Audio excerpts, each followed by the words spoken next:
we will study about refraction through a curved surface. Let me take, this is a curved surface, say MPX is a curved surface. The left side of the curved refracting surface has a refractive index N1. The right side of the curved refracting surface has a refractive index N2. MC is the normal to the plane of incidence. MC is the normal. The line, dotted lines passing through M and C are the normal to the plane of the refracting surface. I am saying it's a spherical surface, which means the normal should pass through the center of curvature. The normal should pass through the center of curvature, so which means from the point P to the point P, C, it is the radius of this curved spherical refracting surface. PC is the radius, so that's the reason why I say PC is equal to R. PC is equal to R. Then the incident ray is OM. OM is the incident ray. And this is the pole of the refracting surface, so which means I say PO is equal to minus U. PO is equal to minus U. Now the question, why did I take it as minus U? That is according to the sign convention you have to follow for spherical refracting surfaces or any curved spherical surface. The sign conventions I will explain before I move to the further discussion of this one. According to the sign conventions, the first and most important thing is all measurements in the direction of the incident ray is positive. Sorry, then most important I forgot. All measurements are to be taken from the pole.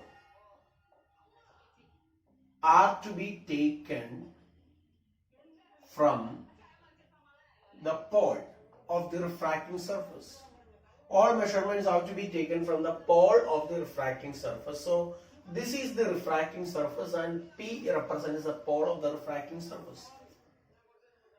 The second important sign convention is that those measurements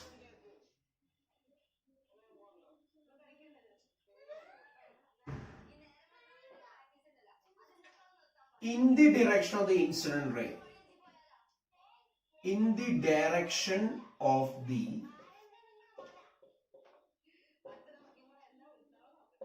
incident ray is positive. All measurements taken in the direction of the incident ray is positive. Otherwise,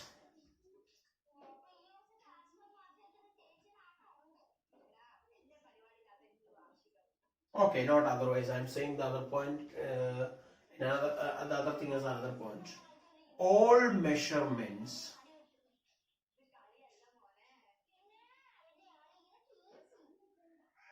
in the direction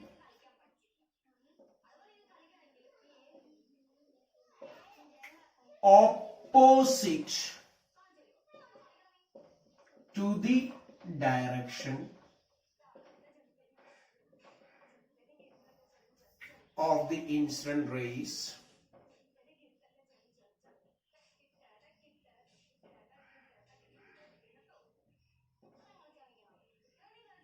negative. So let me tell you, take the direction in respect of the principal axis, that is the axis marked as OI.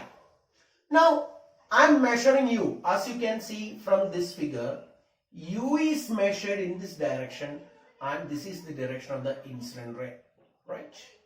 This is the direction of the incident ray. If you look at this arrow mark, the component of this arrow mark should be directed right towards, which means we are taking, this is the direction of the incident ray, and those measurements in this direction you will take positive, and those measurements opposite to this direction you have to take negative. That's the reason why I took minus u here.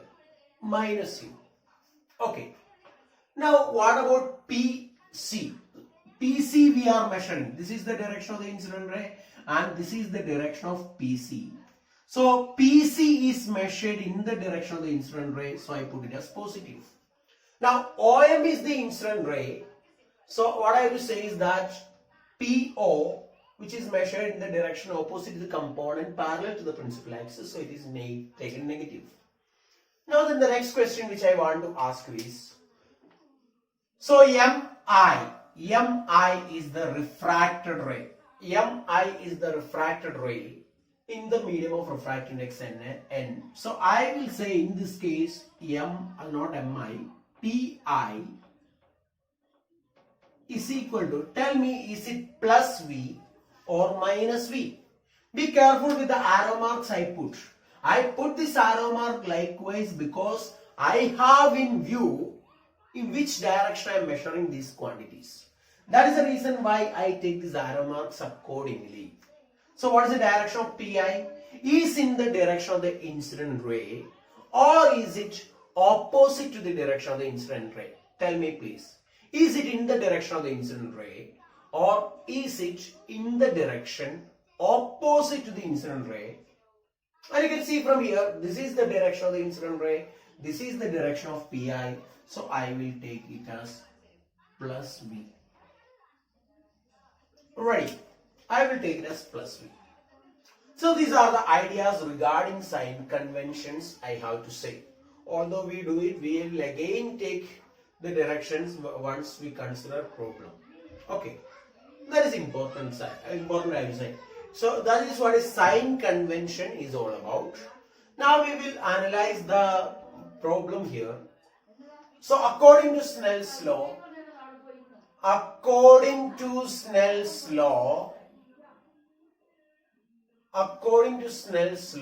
the first thing we are going to write is sin I divided by sin R is equal to N2 by N1. Now we consider the rays paraxial. What do you mean by paraxial? Paraxial rays are paraxial means parallel to principal axis. The rays are parallel to the principal axis and close to the principal axis. So those rays which are parallel to principal axis and close to principal axis are called paraxial rays. I repeat, paraxial rays are those rays which are parallel to the principal axis and they are close to the principal axis. And let me tell you, for paraxial rays, angles are very small. So for paraxial rays, we consider angles to be small. For paraxial rays, we consider all angles as small angles, which means I is a small angle, R is a small angle. When theta is small, I can say sin theta approximately equal to theta. So tell me, when theta is small, sin theta is approximately small as I told you. In that case, what will you say for sin I? I is very small because I have to take all angles to be small in case of paraxial rays. So when I take angle small, what is going to be sin I? Sin I is approximately I and sin R is approximately R. Ready? Sin I is approximately I and sin R is approximately R, which implies N2R is equal to N1I. So let me tell you, this is an important equation for which we need to find the answer. N2R is equal to N1I. So this is equation number 1. We have it for later parts. Now our requirement is to calculate the values of I and R. Once I get I and R, the discussion will be over. So, shall we ready? Let us find a way to calculate I and R. Now look at the triangle. Look at the triangle OMC. Look at the triangle OMC. From this triangle I can find out I using the exterior angle property. I is the exterior angle to this one. I can say now I is equal to alpha plus beta. Ready? I is equal to alpha plus beta. And for the triangle IMC, look at me at the triangle IMC.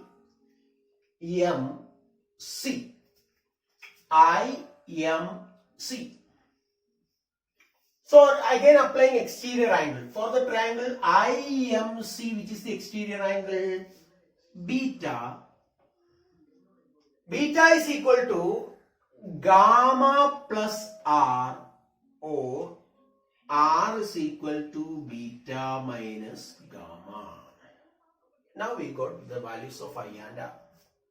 This is equation number 2, this is equation number 3. Now from here what we will do, we will substitute for I and R and we will simplify, which gives N2 into R is given as beta minus gamma, that is equal to N1 into I is alpha plus beta. Now we shall rearrange these terms. So that, okay, in the next step what I will say is N2 beta, we will expand this bracket first, N2 beta minus N2 gamma is equal to N1 alpha plus N1 beta. Now we will bring the terms of beta to this side. So it is N2 beta minus N1 beta. That is equal to N1 alpha plus N2 gamma. Agree. Now, or I will say beta, I can take common factor here. N2 minus N1 is equal to N1 alpha plus N2 gamma. Now the problem is all about, so this is equation number 4. Now the problem is all about finding the values of alpha, beta and gamma. It's all about finding the values of alpha, beta and gamma. Now for that purpose, let us take the triangle OMN. So actually let me tell you, the aperture is slightly curved only, such that the points P and N are very close to each other. The length PN is approximately 0. Length PN, you have to understand that the length PN is approximately 0. Length PN is approximately 0. Length PN approximately 0, because these 2 points are very close to each other. The points P and N are very, very close to each other. So tell me, so triangle, I am taking the triangle OMN, and I can say that tan alpha is equal to Mn divided by On. That is approximately alpha. Because I told you, paraxial rays, all angles are very small. If theta is small,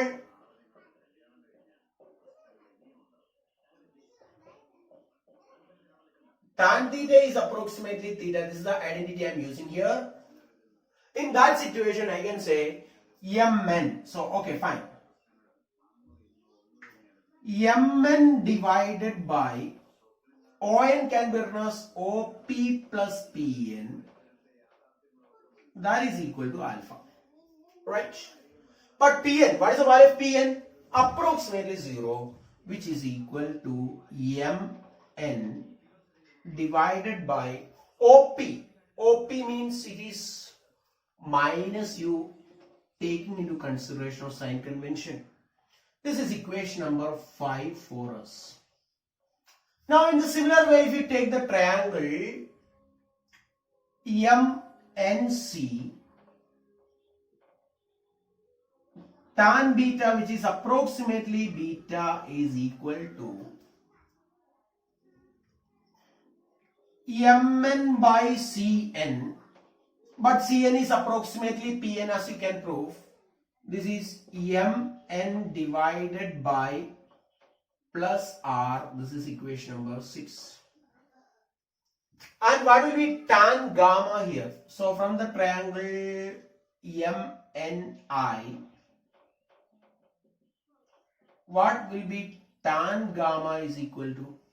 Approximately that is equal to gamma, which is equal to, approximately that is gamma, that is equal to Mn divided by Ni, which is Mn divided by plus V, because we are measuring in the direction of the incident ray.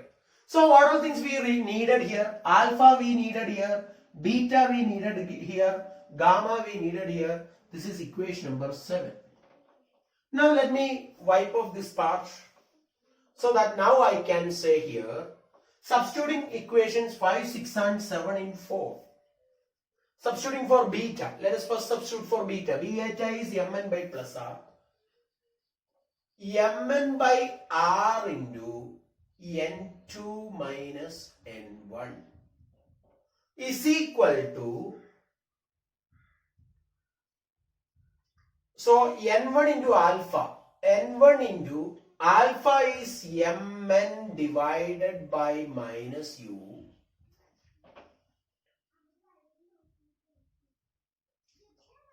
plus N2 into Mn divided by plus V, right? Now from this side you can, okay, now we can rearrange again. This is Mn by R into N2 minus N1 is equal to, right side what you can take common factor? What can be taken common factor here? I think we can take Mn as a common factor. In that case you will get this as N2 by V minus N1 divided by U. I hope this equation is clear now, because there is a minus U here. So that minus I have taken here. So this is N2 by V minus N1 by U. So now the question, I think we can cancel the terms Mn as it is common in both sides, which will lead to our final answer as what? N2 by V. Okay, so final answer that we are going to get is N2 divided by V minus N1 divided by U is equal to N2 minus N1 divided by R. So this is the answer that we are going to get for this problem. So the question which I am asking is, what is N1?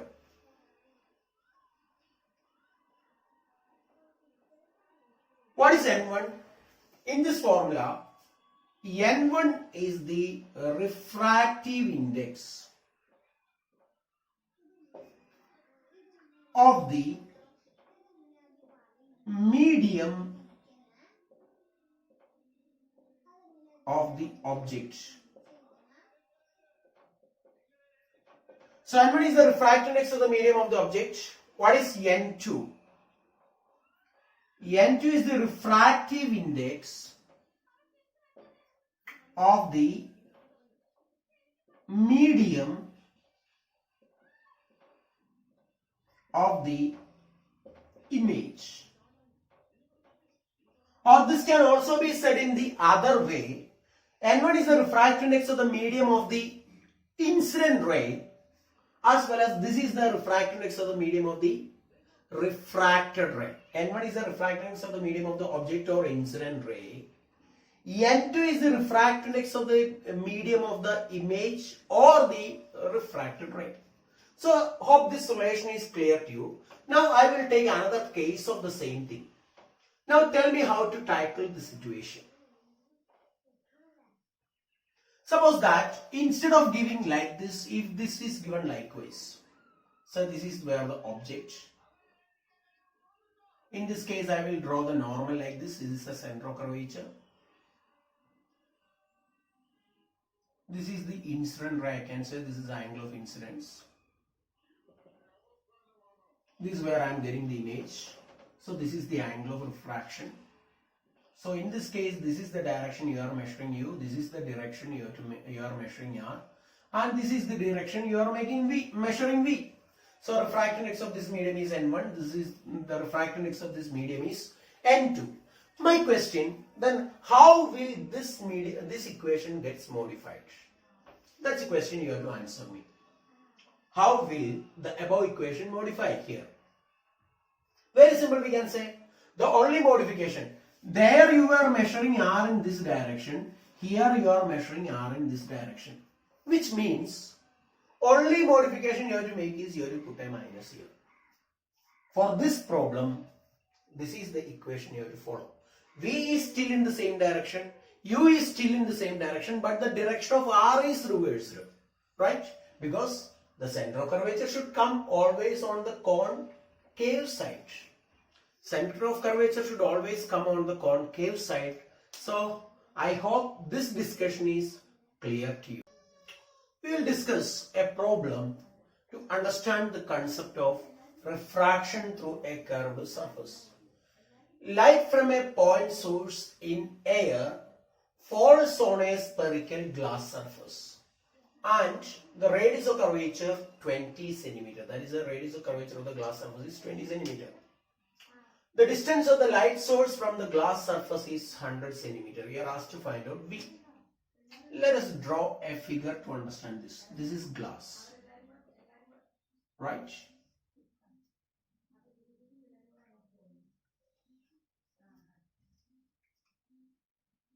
Spherical glass surface. So this is the object here, and this is U, and this is the incident ray, and it will give an image here, that is V, and this is a normal to the incident, so this distance is R. Now the refractive index of the incident medium. Which is the incident medium here? The incident medium. What is the incident medium? Air. So N1 is equal to 1. The distance of the medium of the emergent ray, refracted ray, that is N2, which is 1.5. Here I can say U is equal to minus 100 centimeter. Why minus 100? We measure in this direction. R is equal to plus 20 centimeter, right? R is equal to plus 20 centimeter because we are measuring in the right direction. We need to find out the value of V. Our requirement is to calculate the value of V. What is the equation we can use to solve this question?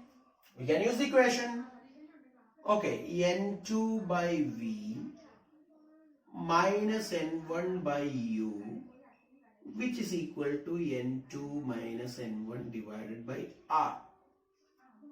Yes, so what to do? We will substitute the values here. 1.5 divided by V minus 1 divided by minus 100, that is equal to 1.5 minus 1 divided by 20. So this is equal to 1 by 40. I am going to get 1.5 minus 1 divided by 20 is equal to 1 by 40 we will get, right? So 0.5 by 20. So from here what we can say, 1 by 40 may be represented as something like 1 minute. Okay, we will write in the next expression. So 1.5 divided by V is equal to 1 by 40 I am writing as 2.5 divided by 100 minus This minus of minus, it becomes plus here, and I am taking it to the other side. 1 divided by 100. That again implies 1.5 divided by V is equal to 1.5 divided by 100. 2.5 minus 1, 1.5 by 100, and we are with the answer, that is V is equal to 100 centimeter. So we are going to get the image also at a distance is equal to 100 centimeter, and that is inside the glass. This image I am getting inside the glass. Okay, the image I am getting is inside the glass. I hope this is clear to you. Thank you.